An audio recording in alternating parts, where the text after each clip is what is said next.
Praise Lord, जय मसीह की। मैं स्टैनली मैकवान, मेरे YouTube channel Hindi Gujarati Bible study में आपका स्वागत है। मेरे चैनल को आज अभी इसी वक्त सब्सक्राइब कर लीजिए और इन दिनों में अंतिम दिनों को लेकर जो वीडियो चल रहे हैं तो उसके ज्ञान से आप भरो और लगातार मेरे साथ मेरे चैनल पर बने रहो। मसीह का विरोधी जब वो आएगा तो शैतान के सामर्थ्य से भरा हुआ है और हम जानते हैं शैतान के पास कुछ भी अच्छी बात नहीं है, वो दरिंदा है। जो मसीह का विरोधी आएगा वो शैतान के सामर्थ्य से भरा हुआ है, वो भी दरिंदा है और उसके पास कोई अच्छी बात नहीं। जब ऐसा इंसान आएगा इस धरती के ऊपर तो लोग उसे मसीहा क्यों माने? मसीहा मतलब छुड़ाने वाला, तो लोग उसको मसीहा कैसे मान लेंगे? लोगों से गलती कैसे हो जाएगी कि जो शैतान के सामर्थ्य से भरा हुआ है उसे लोग मसीहा कैसे मान लेंगे? इसके पीछे क्या राज है? ऐसा क्या होगा जिसके कारण एक दरिंदे को लोग मसीहा मान लेंगे? वो जानने के लिए मेरे साथ इस वीडियो में अंत तक बने रहो।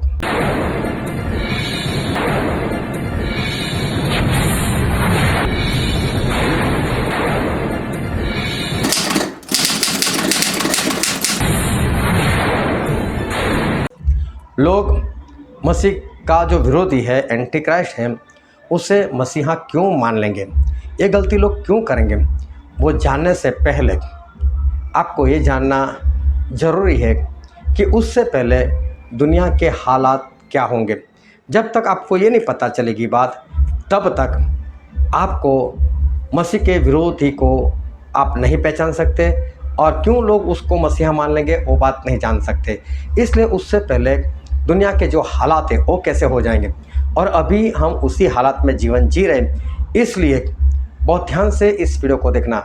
और मैं बोलता हूँ कि मैं जो अभी बात बताने के लिए जा रहा हूँ, मुझे लगता है आप भी मेरी बातों को नहीं मानने वाले हैं। बात भयानक सी है, लेकिन लोग विश्वास ना कर सके ऐसी है, लेकिन वही सच्चाई है और मैं सच्चाई को ही प्रकट करने वाला हूँ। चाहे वो भारी हो, चाहे कठिन लगे, लेकिन सच्चाई सच्चाई ही रहेगी। और अगर आप मैं जो सच्चाई बताने के लिए जा रहा हूँ अगर नहीं मानना चाहते तो कोई बात नहीं, आपके पास स्मार्ट मोबाइल है ही, आपके पास गूगल है, आपके पास क्रोम है, आपके पास यूट्यूब है। सर्च मारकर मेरी बातों को आप चेक कर लेना और उसके बाद मानना, कोई बात नहीं। लेकिन आप जान लेना कि वो बातें सच्ची है और भयानक सी। आज देखो दुनिया में क्या हो रहा है, आपको मालूम है CBDC आने वाला है। क्या है CBDC? CBDC सेंट्रल बैंक, उनकी currency, digital currency, central bank digital currency. Central bank आने वाले दिनों में ऐसा होने वाला है कि पूरी दुनिया में सारे बैंक बंद हो जाएंगे, सभी देशों में एक ही बैंक रहेंगे, सेंट्रल बैंक। और अगर मैं भारत की बात करूँ तो एक ही बैंक रहेगा, वो है RBI, reserve bank of India. बाकी के सारे बैंक बंद हो जाएंगे। आपको ऐसा लगेगा ऐसे कैसे हो सकता है? ये बात सच है। CBDC central bank digital currency, reserve bank आने वाले दिनों में अपनी एक एप्लीकेशन लॉन्च करने के लिए जा रहा है और उस एप्लीकेशन के अंदर आपको डिजिटल करेंसी दी जाएगी। आपके पास अभी जो रुपया पड़ा है, वो जो रुपया है वो एक नकद आपके हाथों में या आपके जेब में पड़ा हुआ है, 500 रुपये का नोट, 100 रुपये का नोट, जो भी है। लेकिन आने वाले दिनों में ये सारे नोट बंद हो जाएंगे और डिजिटल करेंसी आ जाएगी। मतलब RBI एक एप्लीकेशन लॉन्च करेगा, उस एप्लीकेशन के अंदर आपको पैसों की नोट दी जाएगी, मतलब फ़ोटो। 500 रुपये तो 500 के नोट का फ़ोटो आपको दिया जाएगा और जितने भी रुपये होंगे उसकी नोट आपको दी जाएगी। और आपको कहीं पर भी किसी के पास कुछ भी खरीदना है तो आपको वो फ़ोटो सामने वाले के मोबाइल में डालना है। और इसमें ऐसा होने वाला है कि जब आप पेटीएम करते हो या गूगल पे करते हो तो क्या होता है, आप सामने वाले का नंबर डालते हो या तो कोई कोड स्कैन करते हो, तो उसमें कैसा होता है कि पहले आपकी बैंक को इन्फॉर्मेशन मिलती है कि भाई साहब अपने अकाउंट में से पैसा निकालकर इस अकाउंट में सामने वाले बैंक के अकाउंट में डालना चाहता है। तो आपकी बैंक बीच में आती है और सामने वाले की बैंक भी बीच में आती है, दोनों का ट्रांजैक्शन होता है। लेकिन CBDC एक ऐसी चीज़ है, उसमें सारी बैंक के ख़त्म है, सिर्फ RBI तो सिर्फ आपके मोबाइल से सामने वाले के मोबाइल में पैसा चला जाएगा, बीच में कोई बैंक नहीं आएगी, कोई ट्रांजैक्शन नहीं होगा, डायरेक्ट ट्रांजैक्शन है आपका और सामने वाली पार्टी का। और इसके बारे में थोड़ी सी डिटेल में आप देखो इस वीडियो के अंदर। आरबीआई अब सिक्के और नोट छापना बंद कर रही है। उसकी जगह पे आपको नोट के फोटोज दिए जाएंगे आपके फोन में, और बस आपको फोटो सेंड करने और आपका काम हो गया। तो ये कैसे काम करेगा? आरबीआई एक ऐप लॉन्च करेगा। उस ऐप में आपको आरबीआई थ्रू ही नोट्स के फोटोज मिलेंगे। कोई बैंक है ही नहीं कहीं पर। इसका मतलब है कि आपको हर एक नोट का फोटो मिलेगा। फॉर एग्जाम्पल, अगर आपके पास 50 के 100 फोटोज है, मतलब आपके पास 5,000 रुपए। आप बोलोगे कि ये तो मैं जीपे से भी कर सकता हूँ, फोन पे, भारत पे, किससे भी।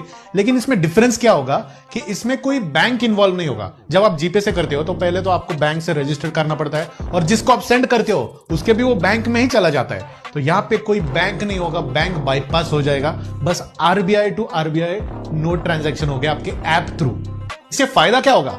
हाँ, ट्रांजैक्शन इजी हो जाएगा बिना बैंक को इन्वॉल्व करते, और नोट छापने का जो खर्चा आता है गवर्नमेंट को, वो खर्चा भी पूरा का पूरा बंद हो जाएगा। तो देख लिया आपने सीबीडीसी क्या है, लेकिन इसकी दूसरी साइड में बताना चाहता हूँ। ये तो मैंने अच्छी साइड बताई, लोग इसके बारे में अच्छी बात कर रहे हैं, लेकिन जब ये एप्लीकेशन लॉन्च होगा तो आपके मोबाइल के अंदर पैसे कैसे आएंगे उस एप्लीकेशन में? तो पहले आपके पास जितनी भी हार्ड कैश, जितनी भी नोट है, वो ले जाकर आपको कहीं ना कहीं जमा करवाना पड़ेगा। हो सकता है सरकार कहीं पर ऐसे सेंटर खुला कर दे जगह जगह पर, वहाँ पर जाकर आपको कैश जमा करवाना पड़ेगा, और कैश जमा करवा कर जितनी कैश जमा करवाओगे उतने ही रुपये के फ़ोटो वो आपको एप्लीकेशन में डाल कर देंगे। लेकिन मैं बोलता हूँ, अगर आपने पिछले 2 सालों में, 5 सालों में, 10 सालों में 5-5, 10-10, 50-50, 100-100 कर अगर पैसा जमा किया है, हो सकता है आपके पास 3 लाख, 4 लाख, 5 लाख जमा हो गए हो, और वो सारे पैसे लेकर अगर आप गए तो हो सकता है वो लोग सवाल करें आपको कि भाई साहब आपके पास ये 5 लाख कहाँ से है? आपकी तो तनख्वाह इतनी नहीं है, 5 लाख कहाँ से है? आप कोई और कारोबार करते हो, आप कुछ स्मगलिंग करते हो, ये आपके पास काला धन है, कहाँ से आया? आपके पास कोई उत्तर नहीं। आप बोलोगे हमने जमा किया। ऐसा कैसे जमा कर लिया? इतनी महंगा में कैसे जमा कर? जो भी वो लोग उत्तर दें, लेकिन ऐसा होने की संभावना 100% है कि आपने जो जमा किया है वो सारे पैसे चले जाए उनके पास। ऐसा हो सकता है। तो सीबीडीसी वो इंसान को फंसा सकता है। दूसरी बात, सारे बैंक बंद हो गए, और आपने अगर पैसे नहीं निकाले, ये नहीं हुआ, वो नहीं हुआ, कहीं वो पैसे चले गए तो क्या करोगे आप? बैंक ही बंद, किसको कंप्लेंट करोगे? तो देखो, फ्रॉड की संभावना 100% है। ये होने को जा रहा है, ये बात सच्ची है। अभी थोड़े दिन पहले खबर आई थी, अमेरिका में पूरे एक दिन के लिए इंटरनेट गायब हो गया था। उसके बाद कई लोगों ने वीडियो बना बना कर यूट्यूब पर डाले कि सूरज में ऐसा हो रहा है, वैसे हो रहा है, इसलिए सारे सैटेलाइट जल जाएंगे और आने वाले दिनों में इंटरनेट बंद हो जाएगा। अभी समझ लो इंटरनेट बंद हो गया, अमेरिका में लोग पागल जैसे हो गए, और कुछ वक्त के लिए फेसबुक और व्हाट्सएप, इंस्टाग्राम, वो तो हमारे देश में भी बंद हो गया था। कई लोग पागल जैसे हो गए। आपको इंटरनेट की आदत लग चुकी है। अभी आप बटवाले कर रहे निकलते हैं, अभी आप ज़्यादातर पैसे लेकर नहीं निकलते, आप सिर्फ मोबाइल लेकर निकलते हो। टिकट बुक करवाना है रेलवे का, बस का, मोबाइल खोलो, एप्लीकेशन खोलो, अकाउंट से पैसे कटवा दो। आपको दूध लेना है, आपको लस्सी लेनी है, सब्जी लेनी है, मोबाइल निकालो, पैसे कटवाओ।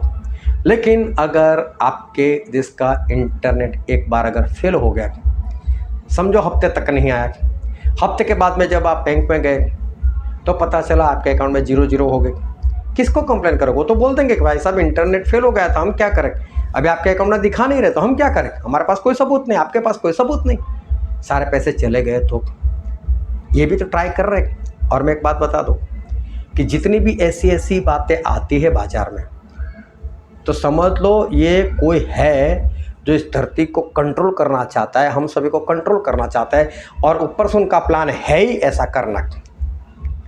अभी देखो, कोरोना की वैक्सीन जब आई थी, कई लोगों ने बहुत बताया मत लो, फिर भी ज़बरदस्ती ठुकवाया ना, वैक्सीन नहीं तो जॉब से निकलो, जबकि सुप्रीम कोर्ट ने मना किया था, आप ज़बरदस्ती नहीं कर सकते, फिर भी कितने लोगों को जॉब से हाथ धोना पड़ा। शॉप वाले को भी बोला अपना सर्टिफिकेट बनाओ, वैक्सीन लो और सर्टिफिकेट वहाँ पर रखो, अगर सर्टिफिकेट नहीं होगा तो आपकी दुकान पर कोई आएगा नहीं। बहुत लोगों के साथ बहुत कुछ ज़्यादती हुई और आज कोविशील्ड कंपनी ऐसा बोल रही है कि उसके साइड इफ़ेक्ट है, ब्रेन स्ट्रोक हो सकता है, हार्ट फेल हो सकता है, हार्ट अटैक हो सकता है। अब लेने वाले क्या करें? हुआ कि नहीं आपके साथ? आपको ज़बरदस्ती आपको बंद कर दिया गया कि नहीं, घर में लॉकडाउन हुआ कि नहीं? और ये एक फर्जी बीमारी थी, कोरोना नाम की कोई बीमारी थी नहीं, वो लाई गई हुई बीमारी थी। अगर आपको यकीन ना आए, ये वीडियो देख लो। मतलब ऐसा पूरी नहीं कि भारत सरकार सरकार को मिली पता हुई है। सब भारत पता है सरकार इनको। को सब पता है और वो मिले हुए हैं, मतलब सबके सब। अगर मुझे बोलिए, आपका कोविड जो बीमारी है वो 2019 में दुनिया में आई। 3 दिसंबर 2019 को पहला पेशेंट वुहान में मिला। भारत में जनवरी में फर्स्ट पेशेंट केरल में मिला और लॉकडाउन 23 मार्च को लगा। तो कोविड टेस्टिंग किट भारत में कब खरीदनी चाहिए थी? मार्च में बीमारी आई है तो टेस्टिंग किट कब खरीदनी चाहिए थी भारत में? अप्रैल के फर्स्ट वीक में, हाँ। जो मार्च एंड में, मार्च 30 नहीं, तारीख लेकिन तक। जब वुहान में ही पहला पेशेंट मिला और तब पता चल गया तो प्रिकॉशंस तो जैन से ही ले लेने चाहिए थे। ठीक है, टेस्टिंग किट जान में खरीदनी चाहिए थी 2020 के। भारत सरकार ने कोविड 19 की टेस्टिंग किट जो है वो 2017 में खरीदी है। 20-25 ग्राम की टेस्टिंग किट आती है, वो टनों से खरीदी है, टनों से। 2017 में खरीदी, 2018 में खरीद के रखी। वर्ल्ड बैंक के ऑफिशियली वेबसाइट पे मेंशन है। और तब तो कोविड था ये भी जो नहीं। इवेंट, कोविड था, नाम ही नहीं था, कोविड नाम ही नहीं था, तो कोविड की टेस्टिंग किट कैसे खरीदी सरकार? और अगर ये इवेंट चल रहा है 201, तो ये इवेंट की स्टार्टिंग डेट होगी कोई तो ये इवेंट की स्टार्टिंग डेट है 3 अप्रैल 2020। 3 अप्रैल को ऑफिशियली कोविड का इवेंट स्टार्ट हो गया। तब तक अपने लॉकडाउन नहीं लगाया था, ना किसी ने लगाया था। इजराइल वगैरह थोड़े से लग गए थे। एक्चुअल में खेल चालू हुआ 3 अप्रैल 2020 को। और ये कब, अभी ये खत्म तो करना होगा ना, ये खेल खत्म करना होगा, इवेंट खत्म करना होगा। तो ये इवेंट खत्म करने की डेट है 23 मार्च 2025। डेट वाइज सब चल रहा है, डेट वाइज प्लान है, और ये सब कुछ वर्ल्ड बैंक के ऑफिशियल वेबसाइट पे मेंशन है। हम कोई मनगढ़ंत कहानी या पिक्चर की स्टोरी नहीं बता रहे। तो कोरोना एक नकली बीमारी थी जो लाई गई और कई लोग उसमें मर गए, सही में मार दिए गए। और अगर अभी भी आपको विश्वास ना आता हो तो गूगल पर सर्च मार कर देखना, एक और बीमारी आने वाली है। आने से पहले उसका नाम बताया गया है डिसीज एक्स। गूगल पर सिर्फ सर्च मारो डिसीज एक्स, बोले अभी जो महामारी आएगी उसका नाम डिसीज एक्स। फिर उसके लक्षण देखकर उसका नाम बदल दिया जाएगा, लेकिन अभी उसका नाम डिसीज एक्स। जिस तरह से आप मैथ्स में पढ़ते थे ना, सीखते थे ना, अगर इसकी उम्र एक्स है इस तरह से, और इसीलिए ट्विटर का जो लोगो है ना वो बदल कर एक्स किया गया। ये हमको पहले से तैयार कर रहे, हम आने वाले दिनों में ऐसा ऐसा करेंगे, बीमारियां फैलेंगी। और डिसीज एक्स से इनका कहना ऐसा है कि 5 करोड़ से ज़्यादा लोग मर जाएंगे। अभी आने वाले दिनों में हीट वेव, अभी गर्मी चल रही, बोले गर्मी इतनी बढ़ेगी कि लोग रोड पे मरते हुए नजर आएंगे। क्यों आज तक नहीं मरते थे, अभी क्यों रोड पर ऐसे मर जाएंगे? दुबई में देखो बरसात नहीं आती, कितनी बरसात आ गई, कैसे आ गई? क्या ऐसे ही आ गई? नहीं, मैन मेड, इंसान ने बनाई बरसात। इनके पास ऐसे मशीन है, मशीन का नाम भी मैं बता देता हूँ, harp technology, HAARP, harp technology, search मारना। उस मशीन से जिस देश में चाहे वहाँ ये लोग ज्वालामुखी ला सकते, सुनामी ला सकते, बाढ़ ला सकते, बादल फाड़ सकते, कुछ भी कर सकते। ये सब उनके हाथ में है। लड़ाइयाँ पहले भी होती थी, अभी भी हो रही है, अभी कुछ ज़्यादा हो रही है। रशिया, यूक्रेन, क्या इतना बड़ा देश इतने छोटे देश को ख़त्म नहीं कर सकता? दिखावा है सब, पब्लिक को मारना है। क्या इसराइल हमास को ख़त्म नहीं कर सकता एक दिन में? कर सकता है, लेकिन आम पब्लिक को मारना है। ना हमास वाले को, ना इसराइल वाले को, आम लोगों को मार रहा है। ईरान, इज़राइल, अमेरिका, ये सब कुछ चल रहा है। क्यों? बस लोगों को मारने का प्लान है और इसलिए ये लड़ाइयाँ जानबूझकर करवाई जा रही। जाति जाति में बैर, मणिपुर में देखो कितनी हिंसा, कितने लोग मर गए। 2002 में गुजरात में दंगे फसाद हुए, कितने लोग मर गए।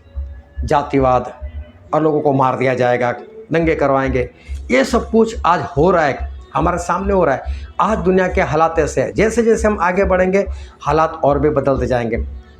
अभी मेरे सुनने में आया कि इस बार जो गेहूं की फसल हुई है उसमें ज़्यादातर गेहूं अदानी ने खरीद लिए। आने वाले दिनों में देखना गेहूं महंगे हो जाएंगे और हो सकता है कि अदानी और जियो उसके लेवल में हमको खरीदना पड़े। धर्म के नाम पर युद्ध, हिंदू मुसलमान ईसाई, लड़वा दो सभी को, आपस में मरवा दो, ये सब भी हो रहा है और भी बढ़ता जाएगा और बहुत हद तक बढ़ेगा। अब देखो इज़राइल में लाल गाय की बलि, उस बलि को लेकर कितना माहौल बिगड़ा हुआ है। ये सब कुछ हो रहा है अभी, ये सारी बातें अभी दुनिया में हो रही है। अभी मालूम है न्यू वर्ल्ड ऑर्डर, नई वैश्विक व्यवस्था, पूरी दुनिया को एक देश बनाना चाहते, एक ही कानून लगाना चाहते, एक ही करेंसी बनाना चाहते और न्यू वर्ल्ड ऑर्डर मतलब पूरी दुनिया के ऊपर कोई एक इंसान ही राज करेगा। ये न्यू वर्ल्ड ऑर्डर बहुत भयानक है। आप कभी भी गूगल पर सर्च मारो कि न्यू वर्ल्ड ऑर्डर क्या है और आपको पता चलेगा। और अगर आपको यकीन ना हो तो मैं आपको जो बाइडेन की एक क्लिप बताता हूँ जिसमें वो न्यू वर्ल्ड ऑर्डर के बारे में बात कर रहे हैं। देखो इसे। I think, my mother had an expression, out of everything terrible, something good will come if you look hard enough for it. I think this presents us with some significant opportunities to make some real changes. We are at an inflection point, I believe, in the world economy. Not just the world economy, in the world. It occurs every 3 or 4 generations. As one of the top military people said to me in a secure meeting the other day, 60 million people died between 1900 and 1946. And since then, we established a liberal world order, and that hadn't happened in a long while. A lot of people dying, but nowhere near the chaos. And now is the time when things are shifting. There's going to be a new world order out there, and we've got to lead it. And we've got to unite the rest of the free world in doing it. So anyway, I'm going to hush up, Mary, fire away. अभी भी यकीन ना आता हो तो मैं अभी हमारे प्रधानमंत्री नरेंद्र मोदी जी की एक क्लिप बताना चाहता हूं, इसको देख लो। पोस्ट कोरोना भी एक नया वर्ल्ड ऑर्डर नजर आ रहा है। पोस्ट कोरोना के बाद दुनिया में एक नया संबंधों का वातावरण शेप लेगा। हमें तय करना है कि हम वर्ल्ड वॉर के बाद एक मुख्य दर्शक के रूप में बदलती हुई दुनिया को देखते रहे और अपने आप को कहीं एडजस्ट हो सकते तो करने की कोशिश की। हमारे लिए वो कालखंड भी वैसा ही था। लेकिन आज पोस्ट कोरोना जो नया वर्ल्ड ऑर्डर तैयार होगा और होना ही है, जो नया वर्ल्ड ऑर्डर तैयार होगा और होना ही है। देखो नरेंद्र मोदी और जो बाइडेन दोनों ने न्यू वर्ल्ड ऑर्डर की बात की। आएगा ये वो लोग, वो होने ही वाला है। और न्यू वर्ल्ड ऑर्डर का जो एजेंडा है उसके हिसाब से पूरे वर्ल्ड में सिर्फ 50 करोड़ को रखने का इरादा है, बाकी सभी लोगों को उड़ाने की बात है। और अगर आपको यकीन ना आए तो गूगल पर सर्च लगाओ एजेंडा 2030, उसमें सारी बातें लिखी हुई है, पढ़ लेना आप। ये सब कुछ धरती पर हो रहा है और बहुत कुछ बढ़ेगा। अभी ऐसे में समझ लो जो मसीह का विरोधी है वो किसी तरह से पूरे वर्ल्ड के ऊपर कब्जा कर लेता है और पूरे वर्ल्ड के ऊपर कब्जा कर कर वो सभी देशवासियों को चेतावनी दे, लड़ाई बंद, जो भी बीमारियां फैली है उस बीमारी को बंद कर दे, धर्म के नाम पर लोगों का लड़ना बंद करवा दे, चारों ओर शांति फैला दे, तो क्या लोग उसको मसीहा नहीं मानेंगे? पक्का लोग उसको मसीहा मानेंगे। अगर ये मसीहा विरोधी CBDC central bank digital currency बंद करवा दे, नहीं पहले जैसा था वैसा ही करो, धर्म के नाम पर लड़ाई ये नहीं, जिसको मानना है मानो, कोई किसी को परेशान नहीं करेगा, धर्म के नाम पर कोई लड़ाई नहीं होगी, और अगर कोई करेगा तो उसके विरोध में सख्त कार्रवाई की जाएगी। देश नहीं लड़ेगा, अगर लड़ेगा तो उनके विरोध में कार्रवाई की जाएगी। बीमारियाँ, ये फर्जी बीमारी क्यों फैलाते हो, बंद करो, ये सारे वायरस की बात बंद करो, वैक्सीन देना बंद करो, ऐसा ये कर दे तो क्या लोग उसको मसीहा नहीं मानेंगे? तो दरिंदा है ये मसीहा विरोधी, एंटी क्राइस्ट, वो शैतान के सामर्थ्य से भरा हुआ है, लेकिन क्यों लोग उसको मसीहा मानेंगे? क्योंकि वो शुरुआत में काम ही ऐसा करेगा और उसके पहले दुनिया के हालात ऐसे बिगड़े होंगे, उस हालात को वो सुधार देगा और हालात को सुधार देगा, इससे लोगों को उसके ऊपर भरोसा बैठ जाएगा। इंसान तो अच्छा है, हम इसको बुरा समझते लेकिन ये तो अच्छा है, और सभी लोग उसको मानेंगे कि हाँ ये मसीहा है। समझ लो, हम इसी हालात में, इन्हीं परिस्थितियों में हम जीवन जी रहे। बहुत जल्द सब कुछ होने वाला है, पवित्र आत्मा का काम बहुत जल्द बंद होने वाला है, मसीह का विरोधी बहुत जल्द आने वाला है, और इसलिए मैं कहता हूँ आज्ञाकारी करो, सच्चा बपतिस्मा ले लो, पवित्र आत्मा पालो, ताकि आप बढ़ते जाओ और आने वाले दिनों में आप बचाए जाओ। परमेश्वर आपको आशीष दे। आमीन।